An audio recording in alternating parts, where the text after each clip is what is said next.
रात होते ही भैया के कमरे से अजीब सी कारियां और हाफने की आवाजें आने लगती थी। एक बार मैंने सोचा कि जाकर देखती हूँ कि भैया और भाभी किस बात पर इतने उत्तेजित हो रहे हैं। भैया का कमरा मेरे कमरे के ठीक बगल में था और मेरे कमरे की खिड़की सीधी उनके कमरे में खुलती थी। वो खिड़की ज्यादा पुरानी तो नहीं, पर उसमें 2-3 छोटे छेद हो गए थे। मैं उन्हीं छेदों से अंदर झांकने लगी तो देखा कि भैया भाभी से कुछ खास करने के लिए कह रहे हैं, पर भाभी मना कर रही थी। अचानक भैया ने भाभी को कुछ ऐसा दिखाया जिससे वो मना नहीं कर पाई और भैया का साथ देने लगी। उन दोनों को ऐसे देख मेरे भी अंदर आग सी लग गई और हाथों का सहारा लेते हुए मैंने अपनी सनसनी शांत की। पर ऐसा करते हुए भैया ने मुझे देख लिया था।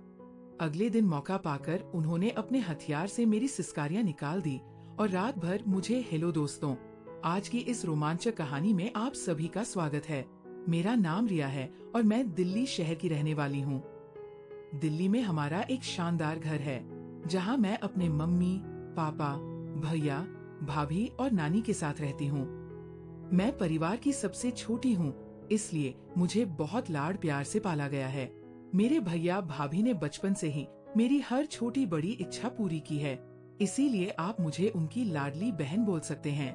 मेरी उम्र 17 साल की है, लेकिन मेरा फिगर देखकर कोई यकीन नहीं करेगा कि मैं इतनी कम उम्र की हूँ, क्योंकि मेरा बदन बिल्कुल 26 साल की चंगशू औरत जैसा हो चुका है और इसकी वजह खुद मैं हूँ। मुझे देर रात तक जाकर फिल्में देखने और दोस्तों के साथ पार्टी करने की आदत थी और यही वजह है कि 16 साल की उम्र से ही मुझे वो सुख भोगने की लत पड़ गई थी। जैसा कि मैंने आपको पहले बताया कि मेरा घर बहुत बड़ा है, जिसमें 6-7 कमरे हैं। एक कमरे में मेरे मम्मी पापा रहते हैं, दूसरे में भैया भाभी रहते हैं, तीसरे में नानी रहती है, जिनकी उम्र अब काफी हो गई है तो वह ज्यादातर समय अपने कमरे में ही रहती है। चौथा सबसे खूबसूरत कमरा मेरा है, बाकी कमरे मेहमानों के लिए या खाली रहते हैं। अब मैं अपने भैया भाभी की बात करूं तो भैया की उम्र 32 साल है और भाभी की 28 साल है। उनकी शादी काफी प्यार से हुई थी, इसीलिए दोनों अभी भी जवान और आकर्षक लगते हैं। भैया एक बड़ी कंपनी में मैनेजर हैं, जिनका ज्यादातर समय ऑफिस में बीतता है। भाभी बहुत सुंदर हैं, लेकिन उनकी सोच थोड़ी पुरानी है। उनका ज्यादातर समय घर संभालने और नानी की देखभाल में निकल जाता है। जितना मैंने उनके रिश्ते को समझा है, उससे साफ पता चलता है कि भाभी भैया को पूरा समय नहीं दे पाती है। वो उनकी सारी इच्छाएं पूरी नहीं कर पाती और यही वजह है कि कभी कभी उन दोनों में तनाव हो जाता है। एक रात की बात है कि हम सब डिनर करके सोने चले गए थे। तभी अचानक मुझे भैया भाभी के कमरे से वो आवाजें आने लगी। उनका कमरा मेरे बगल में था, इसलिए सब साफ सुनाई दे रहा था और वो आवाजें तेज होती जा रही थी। दोस्तों, सबसे पहले वीडियो को लाइक कर दो और चैनल को सब्सक्राइब कर दो। चलिए कहानी में आगे बढ़ते हैं। सब्सक्राइब जरूर कर देना दोस्तों। ऐसा नहीं था कि पहली बार ऐसा हो रहा हो, लेकिन मैं जानना चाहती थी कि आज क्या बात है। पहले तो सोचा सीधे जाकर पूछूं, लेकिन फिर लगा कि वो शर्मा जाएंगे, इसलिए मैंने खिड़की वाले छेद से देखने का फैसला किया। पहले कुछ नजर नहीं आया, फिर मैंने लाइट बंद की और दोबारा छेद पर आंख लगाई। अंदर का मंजर देखते ही मेरे बदन में बिजली सी दौड़ गई। मैंने पहले कभी उन्हें ऐसे नहीं देखा था। भैया भाभी से कुछ स्पेशल करने को कह रहे थे, लेकिन भाभी मना कर रही थी। मेरी नजरें टिक गई और हटा नहीं पा रही थी। वह दोनों बातें कर रहे थे, लेकिन मेरा ध्यान उनके हर हरकत पर था। मेरा दिल तेज धड़क रहा था। थोड़ी देर बाद भैया ने भाभी को कुछ दिखाया, जिससे पहले तो भाभी नाराज हुई, फिर शर्मा गई। अब उन्हें भी उत्तेजना होने लगी और उन्होंने भैया को पास बुलाया। फिर वह दोनों पति पत्नी की तरह एक दूसरे में खो गए। करीब 1.5-2 घंटे बाद भाभी ने खुद को संभाला, लाइट बंद की और सो गई। अंधेरा होने से कुछ नहीं दिखा तो मैं भी बिस्तर पर लेट गई। इतना देखने के बाद नींद नहीं आ रही थी। मेरे दिमाग में वही सीन घूम रहा था। सोच रही थी काश कोई मुझे भी ऐसे प्यार में डुबो दे। यही सोचते मेरे अंदर भी सनसनी होने लगी। फिर मैंने पहली बार हाथों से खुद को राहत दी, क्योंकि उस वक्त कोई और था ही नहीं, पर लगा जैसे कोई मुझे देख रहा हो। ज्यादा ध्यान नहीं दिया और पुरानी यादों में खोकर आधे घंटे तक खुद को सहलाती रही और थककर बिना कुछ पहने सो गई। अगर दोस्तों कहानी आपको इतनी अच्छी लग रही है तो सबसे पहले वीडियो को लाइक करो एंड चैनल को सब्सक्राइब करो। और जो सब्सक्राइब करेगा मैं उसे अपना नंबर भेज दूंगा और रात को स्पेशल कॉल करूंगा। जल्दी सब्सक्राइब कर दो दोस्तों। चलो कहानी में आगे बढ़ते हैं। अगली सुबह भाभी ने पुकारा, रिया बेटी उठो, सुबह के 7 बज गए, कॉलेज नहीं जाना क्या? उनकी आवाज से आँख खुली और मैं वॉशरूम भागी। फिर वही सीन याद आया और सनसनी शुरू हो गई। इस बार शावर की मदद से शांत हुई और अच्छा लगा। जैसे तैसे तैयार होकर बाहर आई तो ब्रेकफास्ट टेबल पर भैया से आमना सामना हुआ। मैं रोज सुबह भैया को गुड मॉर्निंग कहती हूँ, तो उस दिन भी कहा और उनकी बगल में बैठकर नाश्ता करने लगी। थोड़ी देर में कॉलेज की बस आने वाली थी, इसलिए जल्दी नाश्ता किया और बाहर खड़ी हो गई। लेकिन आज भैया को छोड़कर जाने का मन नहीं था। सोचकर अंदर आई और बहाना बनाया कि बस छूट गई। जब बस छूटती है तो भैया मुझे बाइक से छोड़ते हैं। मेरी बात सुन भाभी बोली, रिया भैया से कह दो, वो छोड़ आएंगे। मैं खुशी से भैया के पास गई और बात बताई तो वह राजी हो गए। मैंने कहा, भैया जल्दी तैयार होइए, मैं लेट हो रही हूँ। तो भैया बोले, बाइक निकालो, मैं शर्ट पहन कर आता हूँ।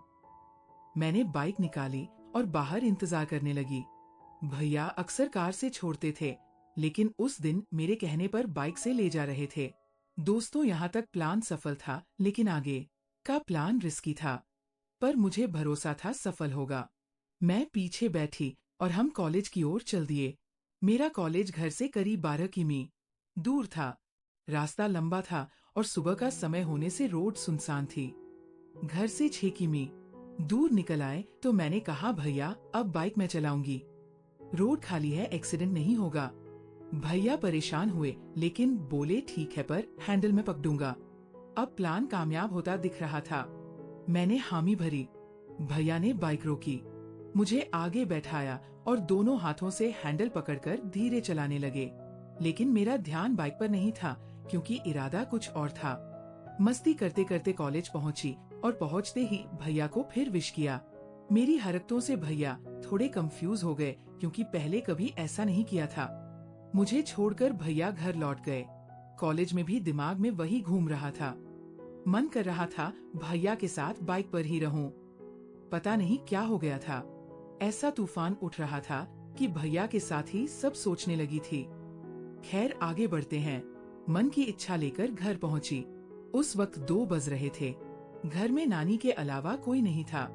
भाभी बाहर गई थी, भैया ऑफिस में थे। कॉलेज से आकर फ्रेश हुई थकी थी तो बेड पर लेट गई और कब सो गई पता नहीं। आँख खुली तो शाम के 5 बज रहे थे। नहाकर कपड़े बदले और उस दिन कुछ खास पहने थे। अब भैया आने वाले थे, लेकिन भाभी का पता नहीं था। शाम 7 बजे डोरबेल बजी। मैं दौड़ कर गई, दरवाजा खोला। पता था भैया है। दरवाजा खुलते ही भैया मुस्कुराए और बोले, रिया आज तो बहुत हॉट लग रही हो। ये सुनकर खुशी हुई, क्योंकि प्लान सफल होने वाला था। अंदर आकर भैया फ्रेश होने गए। ऑफिस से आकर भैया कॉफी पीते हैं, इसलिए मैं कॉफी बनाने किचन गई। थोड़ी देर बाद भैया फ्रेश होकर किचन आए और बातें करने लगे। मैंने मुड़कर देखा तो उनकी नजरें कहीं और थी। लगा इच्छा पूरी होगी और मैं ऐसे ही खड़ी रही। कॉफी बंद कर दी और बाथरूम जाकर खुद को शांत किया। बाहर निकली तो भाभी आ चुकी थी। उन्हें देख गुस्सा आया, क्योंकि इच्छा पूरी होने वाली थी, अब नहीं हो पाएगी। भैया को इच्छा बतानी थी, जो भाभी के सामने नहीं कर सकती। भैया भी भाभी आने से उदास हो गए, क्योंकि ना वह करती थी ना करने देती थी। भाभी ने डिनर बनाया, सब साथ खाया। खाने के बाद भैया बोले, रिया चलो थोड़ा बाहर घूम आए। बाहर आकर उनका मूड बदला और बोले, चलो आज मूवी देखते हैं। कई दिनों से भाई बहन को अकेले समय नहीं मिला। मुझे भैया पर बहुत प्यार आया कि वो अकेले में समय बिताना चाहते हैं। फिर हम बाइक से मल्टीप्लेक्स गए और रास्ते में भाभी को फोन कर बताया कि मूवी देखने जा रहे हैं।